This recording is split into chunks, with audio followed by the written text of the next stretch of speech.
اور چوتھے نمبر پہ تعلیم الحکمہ، حکمت دانائی کو کہتے ہیں، پریکٹیکل وزڈم کو کہتے ہیں، اور اصطلاح میں جہاں جہاں قرآن میں الحکمہ آیا ہے وہاں اس سے مراد حضور کی سیرت طیبہ ہے، سنت ہے، اس کتاب کی قرآن مجید کی پریکٹیکل ڈیمونسٹریشن ہے۔ تو رسول اللہ صلی اللہ علیہ وسلم کے 4 اعمال ہوئے: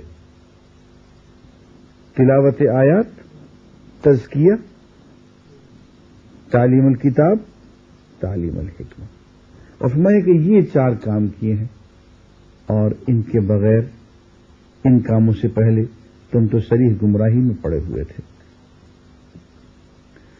اور یہ کرنے کے بعد فرمایا کہ تم سب اسی کام میں لگ جاؤ، دامیں، درمیں، سخنیں، قدمیں اور جانیں، جان بھی دیتے،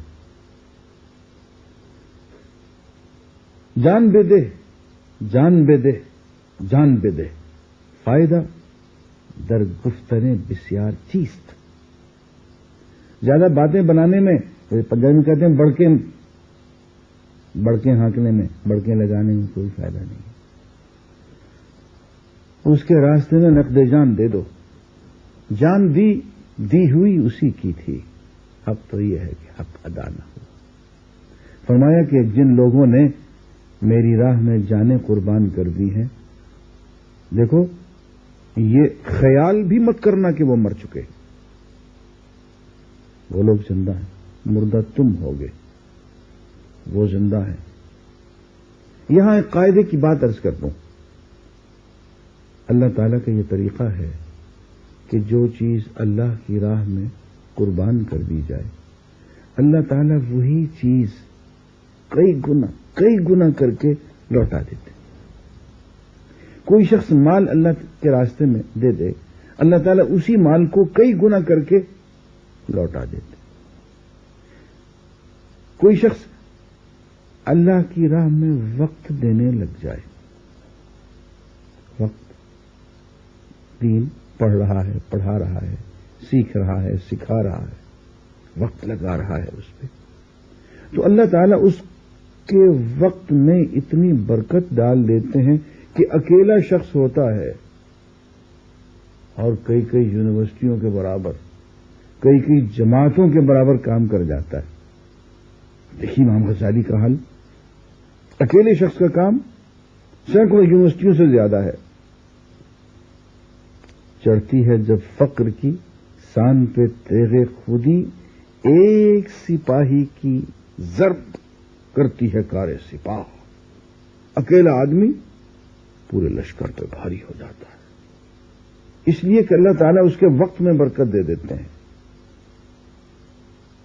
ایسے ہی جو شخص اللہ کے راستے میں نقد جان پیش کر دے، ایسی زندگی اس کو عطا کرتے ہیں، ایسی زندگی عطا فرماتے ہیں جس کا نقشہ یہاں کھینچا گیا، ذرا غور فرمائیے گا۔ یاد ولا تحسبن الذين قتلوا في سبيل الله اموات، اس سے پہلے فرمایا کہ منافقین کی حالت یہ ہے کہ یہ وہی لوگ ہیں جو خود تو بیٹھے رہے اور ان کے جو بھائی بند لڑنے گئے اور مارے گئے، ان کے متعلق انہوں نے کہہ دیا کہ اگر وہ ہماری بات مان لیتے تو نہ مارے جاتے۔ ان سے کہو اگر تم اپنے اس قول میں سچے ہو تو خود تمہاری موت جب آئے اسے ٹال کر دکھا دینا۔ ہاں، جو لوگ اللہ کی راہ میں قتل ہوئے ہیں انہیں مردہ نہ سمجھو، وہ تو حقیقت میں زندہ ہیں۔ جو مرا تیری طلب میں وہ تو زندہ ہو گیا، وہ تو حقیقت میں زندہ ہیں، اپنے رب کے پاس رزق پا رہے ہیں، جو کچھ اللہ نے اپنے فضل سے انہیں دیا ہے اس پر خوش و خرم ہیں اور مطمئن ہیں کہ جو اہل ایمان ان کے پیچھے دنیا میں رہ گئے ہیں اور ابھی وہاں نہیں پہنچے ہیں، ان کے لیے بھی کسی خوف اور رنج کا موقع نہیں ہے۔ وہ اللہ کے انعام اور اس کے فضل پر شاداں و فرحاں ہیں، اور ان کو معلوم ہو چکا ہے کہ اللہ مومنوں کے اجر کو ضائع نہیں کرتا۔ کشتگان خنجر تسلیم را ہر زمان از غیب جان دیگر است. اور ان کی حالت، یہ لوگ جو اللہ کے راستے میں نقد جان پیش کرنے والے ہیں، ان کی حالت یہ ہوتی ہے کہ جب انہیں ڈرایا جاتا ہے کہ تم سے 2 اور 3 گنا لشکر آ رہا ہے، کہتے ہیں ہمیں اللہ کافی ہے، حسبنا اللہ و نعم الوکیل. یہ وہ کلمہ ہے جو سیدنا ابراہیم نے آگ کی طرف جاتے ہوئے پڑھا تھا، حسبنا اللہ و نعم الوکیل. یہ وہ کلمہ ہے جو حضور اکرم صلی اللہ علیہ وسلم نے اور آپ کے جانثار صحابہ نے غزوہ بدر کی طرف بڑھتے ہوئے پڑھا تھا، حسبنا اللہ و نعم الوکیل. میں آیت پڑھتا ہوں، دیکھیے فرمایا، اور وہ جن سے لوگوں نے کہا کہ تمہارے خلاف بڑی فوجیں جمع ہوئی ہیں، ان سے ڈرو، تو یہ سن کر ان کا ایمان اور بڑھ گیا اور انہوں نے جواب دیا، حسبنا اللہ و نعم الوکیل، کہ ہمارے لیے اللہ کافی ہے اور وہی بہترین کارساز ہے.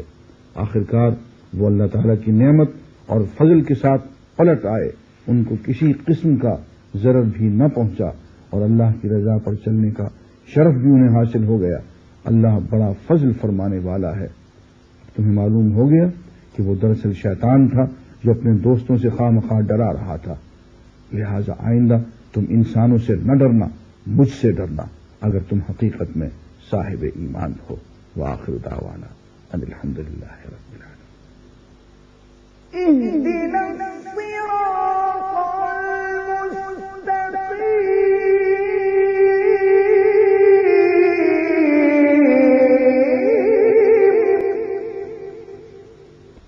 الحمدللہ رب العالمین والصلاة والسلام علی رسولہ الکریم.